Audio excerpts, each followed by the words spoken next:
¿Cómo están? Muy buenas tardes. Fíjense que hoy va a ser una sesión, yo creo que ágil. Tenemos una reforma que fue citado para la 1 de la tarde, justo porque a la 1:30 se recibió en la mesa directiva. Entonces, en lo que empezamos con los temas comunicados, nos dará el tiempo para empezar y atender esta reforma. Yo pensé que íbamos a traer la agenda más intensa, pero no han llegado las iniciativas aún. Por ello también decidí sí hacer el viaje. Yo no había salido prácticamente y decidí hacer esta salida a la reunión de presidentes de parlamentos europeos, donde está invitado nuestro país.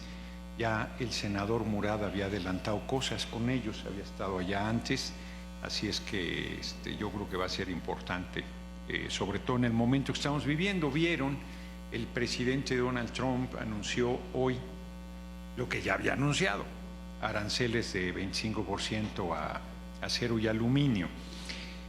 Esto entra en contradicción con el acuerdo de que todo lo que tiene que ver con el tratado no aplica los aranceles. Entonces tendrá que revisarse con el gobierno de Estados Unidos, y que además había generado la presión interna en el propio Estados Unidos de las empresas constructoras de automóviles, productoras de automóviles, porque el acero y el aluminio en la industria automotriz pues juegan un papel relevantísimo. Y recordarán que nuestro gobierno puso en el caso del pistón todo el intercambio que hay entre Canadá, Estados Unidos y México antes de llegar a la pieza terminada y su integración en el vehículo automotor. Entonces, yo creo que hay que mantener lo que ha sido la política de la compañera presidenta. Hemos visto cómo con Canadá se dio una tensión enorme en el día de ayer, sobre todo en esta guerra de declaraciones y de incrementos de aranceles que no va a ningún lado. Nuestra compañera presidenta no ha entrado a esa dinámica y creo que ha sido muy afortunado que así sea, y creo que nosotros debemos contribuir a la prudencia para que se logre que mantengan los acuerdos que hasta el momento se tienen. En realidad yo quería comentar con ustedes, lo haré, tocar un tema doméstico. Fueron despedidas 14 trabajadoras de limpieza de la Cámara de Senadores. No comparto en ningún sentido esta determinación y he pedido a servicios administrativos que las reinstalen. No puede ser que acabemos de hacer el reconocimiento a sus derechos y luego se les despida. Hay una serie de expedientes por algunas faltas presuntamente cometidas, pero yo comentaba con servicios administrativos que debe haber un reglamento para que quede muy claro que no es discrecional y que faltas pueden ser acreedoras inclusive al despido de algún trabajador o trabajadora, y mientras esta no exista creo que no debería ser así. Había una versión de que querían crear un sindicato, lo cual sería su derecho desde mi punto de vista.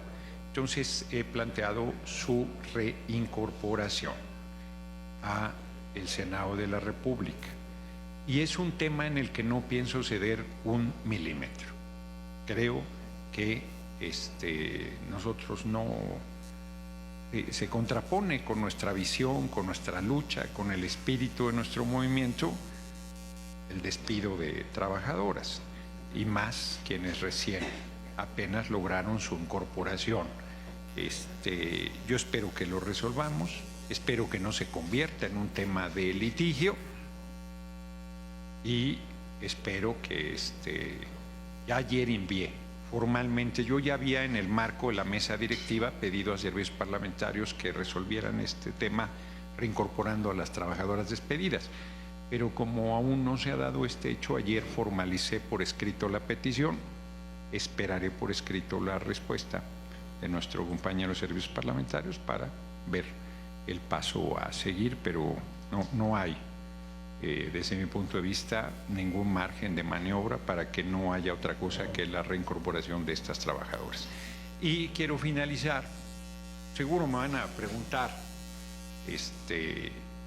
Ayer la dirigencia del PRI fue muy insolente. Entonces yo lo único que tengo que decir es que águila no caza moscas, pero de que va a terminar en la cárcel, va a terminar en la cárcel. Estoy a sus órdenes para las preguntas que tengas. Le pregunta primero Andrea Becerril de La Jornada. Senador, sobre dos temas. Uno es este que usted está tratando. ¿Por qué no le han hecho caso así de inmediato a esta petición que les ha formulado de que de inmediato reincorporen a las trabajadoras que habían despedido? Eso, ¿hay por ahí alguien de mano dura o hay alguna indicación de alguien fuera de usted que quisiera que las trabajadoras fueran sancionadas tan solo por querer formular un sindicato? Y lo otro es, le quería preguntar, ¿qué tanto falta, qué otros temas relevantes hay? Porque bueno, pues el tiempo corre y ya Sí. tienen que nombrar además a los magistrados electorales, en fin, como que ¿qué más relevante hay? Sobre todo porque faltan muchas reformas de legislación secundaria de las constitucionales. Sí, sobre lo primero, pues no hay ninguna duda que le corresponde a la presidencia de la mesa directiva de la Cámara de Senadores ese tipo de determinaciones. Entonces, servicios administrativos no tienen más que acatar. Pero como fue verbal, ayer decidí hacer la instrucción formal, de tal manera que ya no haya duda de que debe materializarse. Y yo espero que hoy tengamos la respuesta de servicios administrativos y que se dé la reincorporación. Punto. O sea, yo creo que no hay, reitero, no debe convertirse en un litigio este tema nuestro. No creo que el Pleno de la Cámara tenga que saber sobre esta situación. Me parecería excesivo, ¿no? Entonces, pero yo haré lo que tengan que hacer para que se reincorporen a esas 14 trabajadoras. Sobre lo de la agenda, pues sí, yo pensé que íbamos a avanzar con más celeridad, pero la verdad es que no ha sido posible. Pues la presión, la tensión que ha habido con el gobierno de Estados Unidos ha concentrado la atención en ese tema. Entonces, yo no descartaría. No tuvimos, como es público, no tuvimos reunión esta semana con la compañera presidenta Claudia Sheinbaum Pardo. Ya es público que tenemos esa reunión, que hay una coordinación que es muy positiva. Y yo creo que el próximo lunes estaríamos en condiciones de saber si intensificaremos este mes y medio que queda o si inclusive tendría que convocarse en su defecto a un periodo extraordinario. Yo esperaría que esto no fuera necesario, pero pues haremos lo que las circunstancias nos obliguen, ¿no? Si no alcanzamos a sacar todo el último día de abril. A mí, que me ha tocado presidir este primer año, pues sí me gustaría culminar, que pudiéramos terminar esa tarea en esta mi responsabilidad. Pero de no ser así, pues a quien le toque el relevo, pues se hará cargo, tampoco tengo duda de ello, ¿no? Senador, ¿qué opinión tiene, cómo ve las cosas en relación con este campo del que se ha hablado mucho en los últimos días, descubierto en Jalisco? Fíjate que desde ayer me comentaban en la videocharla que hago todos los días, y la verdad es que no me he metido a ver, tengo la visión general, pero no me he metido a ver, sé que detrás hay un tragedión ahí y una monstruosidad de sufrimiento de personas y de pues ahí hay un proceso de investigación muy fuerte por realizar y de deslindar responsabilidades, pero no me he metido a fondo, entonces no quisiera ser ligero en mi apreciación. Entonces les pediría ahí su comprensión y sí lo voy a revisar con mayor profundidad. Buenas tardes, presidente. Dos cosas. Uno, pero sí respalda este pronunciamiento que hizo la presidenta de que el caso debe ser atraído por la Fiscalía General de la Sí, República. claro, claro, es gravísimo. No, es gravísimo, excede con mucho las atribuciones y facultades del fiscal de Jalisco, que además ha tenido, por decirlo suave, tropezones. Entonces, no es un hecho que perfila posibles ilícitos del fuero federal y que es de pareciera de una gravedad enorme, ¿no? Entonces, que lo tome la Fiscalía, que por cierto, qué bien ha estado Gers Manero, tanto que lo han criticado y ha acreditado que está a la altura de la responsabilidad que le ha tocado vivir, así es que yo creo que es correcto que lo atraiga la Fiscalía General de la República. Presidente, y sobre el asunto del senador Moreno y las declaraciones que hizo ayer, ¿usted se siente agraviado, ofendido al haberle dicho que pues, todo lo que dijo, retomando el asunto de que debe de ir a un psiquiátrico, que avergüenza al Senado? ¿Esos agravios a usted en qué medida le afectan? No, a ver, yo insisto, águila no caza mosca, pero yo no sé si por manicomio el senador Moreno piense en el comportamiento de la oposición. Entonces, no me atañe. Y si habla literal de un manicomio, yo lo único que tendría que decir es que estoy absolutamente cierto que yo no acabaré en un manicomio y estoy absolutamente cierto que él acabará en la cárcel.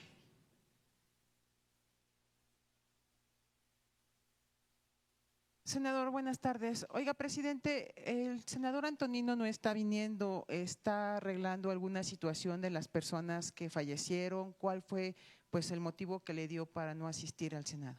Atendiendo con mucha responsabilidad, porque a ver, yo soy empático, la verdad. Compasivo es la palabra. La gente piensa que compasivo es ponerse en los zapatos del otro. Y yo creo que el compañero Antonino está siendo responsable y compasivo, viendo la enorme tragedia que sucedió y estando al frente del tema. Ya la propia compañera presidenta Claudia Sheinbaum Pardo también ha dicho que se atenderá, pues dentro del tamaño de la tragedia, el respaldo a los deudos, a las personas que perdieron a un ser querido. Entonces, pues está en eso, está atendiendo el tema. Yo creo que es lo correcto, lo mínimo que se esperaría. Se dio a conocer que fue el equipo del senador quien contrató el transporte. ¿A usted le ha comentado algo sobre esta situación? No lo sé, pero la verdad es que no es relevante. A ver, pongamos que así fuese. ¿Y eso qué? ¿Eso lo hace él responsable? Pues no lo hace responsable. O sea, al parecer, hasta donde yo tengo informado, fallaron los frenos del camión. No fue un error del conductor, no es un error de quien contrató el servicio. En todo caso, de quienes son dueños de la unidad. ¿Qué responsabilidad tendría el senador por haber contratado ese servicio? Si dijeras, oye, contrató un servicio a sabiendas de que no está en buen estado, pues ¿cómo vas a hacer algo así? O sea, pues tú partes de que quien está prestando un servicio, pues lo va a hacer con la seriedad y el profesionalismo pues, que debe una empresa de transporte. Si hubo una falla, pues la empresa de transporte es la primera que tiene que responder, no quien lo contrató. Yo rento un carro y el carro le fallan los frenos, yo no soy responsable por no haber rentado ese carro, sino quien me rentó el carro, ¿no? Y también le quiero preguntar, ayer el diputado Ricardo Monreal, coordinador de Morena en San Lázaro, pues dijo, le preguntaron que por qué no se ha dado la constitucionalidad a la reforma de los salarios mínimos profesionales y dijo que ellos ya cumplieron y es cosa del Senado. Muy bien. Larga vida, Ricardo Monreal. Senador, buenas tardes. Oiga, sobre las omisiones de los 3 niveles de gobierno. ¿En qué? En el caso de Teuchitlán, los 3 niveles de gobierno y ese desdén que han tenido en el caso, ¿qué opinión le merecen? Y le comento lo siguiente del gobierno federal, porque cuando fue asegurado el campo en septiembre de 2024, ahí participó la Guardia Nacional. 6 días después del aseguramiento, la Guardia Nacional emitió un comunicado el 20 de septiembre de 2024, donde decía, solamente consignaba que se rescató, había localizado una casa de seguridad, rescatando a 2 personas y deteniendo a 10 presuntos plagiarios. Y ahí solamente daba cuenta de algunos aseguramientos y solamente mencionaba algunas armas, mencionaba las personas detenidas, pero no decían nada de lo demás. Entonces, ¿qué opinión le merece estas omisiones de los 3 niveles de gobierno? Pues yo no veo las omisiones de los 3 niveles de gobierno. Ahora resulta que ellos fueron los que tomaron ese lugar, encontraron lo que se dijo y tenían que haberse comido un húngaro con todos y zapatos para saber qué más había ahí. Pues ha sido parte de un proceso de investigación. O sea, ¿cómo vas a saber con un aseguramiento inicial que había tal nivel de problemas detrás? O sea, a mí me parece que ahí no hay un nivel de descuido de parte del gobierno federal, porque finalmente las cosas están saliendo a la luz producto de ese aseguramiento. Pero a final de cuentas, quienes dieron a conocer esto fueron los grupos de búsquedas de personas, no las autoridades. Y todo salió a la luz gracias al trabajo de los grupos de búsquedas de personas, no de las autoridades. Que pudieron acceder gracias a las autoridades, porque no entraron a la brava, ¿verdad? O sea, fue en coordinación, digámoslo así. Entonces, no comparto tu crítica, pero pues si esa es tu crítica, es tu opinión, punto. Yo no la comparto. Nada más quería saber su posición al respecto. Pues ya la di. Buenas tardes. Volviendo al tema, esta situación no podría que Estados Unidos insistiera en este tema de declarar, o ya lo declaró, los terroristas al crimen organizado, y que este tema encuentre la coyuntura para insistir en esta situación y poder pues atacarlos, ¿no?, de manera unilateral sin siquiera decirle al gobierno mexicano. Cuando algún estadounidense ametralla a escolares o a usuarios en un supermercado, no les preocupa mayor cosa, ¿no? O sea, no se interviene en su mismo territorio, siguen vendiendo armas en los supermercados como si fueran golosinas, ¿no? Entonces me parece que no deben usar la ley del embudo, lo ancho para un lado y lo angosto para el otro. Pretextos pueden tomar cualquier cantidad de veces. Yo ya he comentado que sobre ese tema no he profundizado lo suficiente, pero me parece que cualquier especulación, pues es eso, especulación. Mantiene nuestra compañera presidenta un buen nivel de comunicación con el presidente Donald Trump. Todas las expresiones públicas que ha hecho puntualmente sobre la compañera presidenta han sido elogiosas. Bien, el uso político de temas pues ha ido más lejos, pero en ningún momento ha dicho que la compañera presidenta Claudia Sheinbaum Pardo esté vinculado a esos grupos, como sí ha hecho la oposición, y se ha mantenido una relación de respeto. Entonces yo creo que esa se mantendrá. Buenas tardes, senador. Yo una vez preguntarle, ¿tiene un corte ya de cuántas personas han inscrito a la convocatoria de magistrados? Si hay algún caso de estados que no tengan candidatos postulados, interesados. No, yo creo que hay, no tengo el corte, pero yo creo que no hay, al contrario, hay mucho interés porque hay un número grande de personas. Ayer me visitó, por poner un ejemplo, un joven que no ha cumplido los 35 años y tiene una larga experiencia. Yo decía, pues no cumples lo que la ley dice.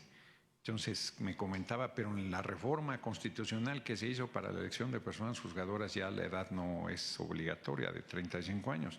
Le decía, bueno, pues si tú llevas eso a la interpretación, pues también tendrías que llevar la interpretación que deben elegirse y que no debe ser el Senado, pero la ley vigente establece que es el Senado quien decide y que 35 años son el requisito. Pongo como ejemplo porque hay mucho interés y se han registrado un número importante, pero les ofrezco revisar y dar a conocer el número de candidaturas que hay y efectivamente si hay algún espacio que no ha sido cubierto al momento, pero no tengo esa impresión, ¿eh? Yo creo que al contrario vamos a tener un buen número de personas que aspiran y por lo tanto un buen abanico de posibilidades para decidir. Sí. Senador, buena tarde. Yo le quiero Buenas tardes. preguntar sobre este proceso de transición en la Suprema Corte de Justicia de la Nación. Se acusa a la presidenta que ella quiere nombrar a 3 de estos 5 integrantes del órgano de administración judicial y seguir teniendo este control de las finanzas públicas de este poder. ¿Qué opinan? Pues que es verdad. O sea, va a entrar un nuevo poder judicial en septiembre y ella quiere decidir. Nosotros dicen que queremos controlar el poder judicial. Nosotros hicimos esa ley y le dimos al Poder Judicial 3 de 5. 3 el Poder Judicial, o sea, el Poder Judicial resuelve hasta por mayoría calificada, solo 1 el Ejecutivo y 1 el Legislativo. Y quiere la presidenta Norma Piña decidir los 3. No, bueno, si le toca el nuevo Poder Judicial de septiembre, no al actual, pues si se está haciendo todo un proceso de cambio, Entonces, la presidenta Norma Piña es muy voraz, pero ya lo dijo también la compañera presidenta, Claudia Sheinbaum Pardo, no tiene la mayoría calificada. Pero si la lograra, pues la nueva Corte pues, cambiará las cosas. Pues, no, ni modo que dejemos que sigan despachándose con la cuchara grande. No les corresponde a ellos, ellos ya se van. Ellos ya se van. Es más, sí lo voy a decir. Si tuviera un poquito de decencia, la ministra Norma Piña ya habría renunciado al cargo, ya se habría ido, no se esperaría al último día de agosto. Tiene sus saberes garantizados, tiene sus condiciones respetadas, ha acreditado un pésimo manejo político al frente de la Suprema Corte. El peor periodo de la Corte es la presidencia de Norma Piña. Yo creo que va a cargar con ese lastre para el resto de sus días. Y me parece que una salida digna sería pues, que se hubiese separado. Pero bueno, pues hay quien se aferra al cargo hasta el último segundo. Es su derecho, también no lo discutiré. Pues muchas gracias.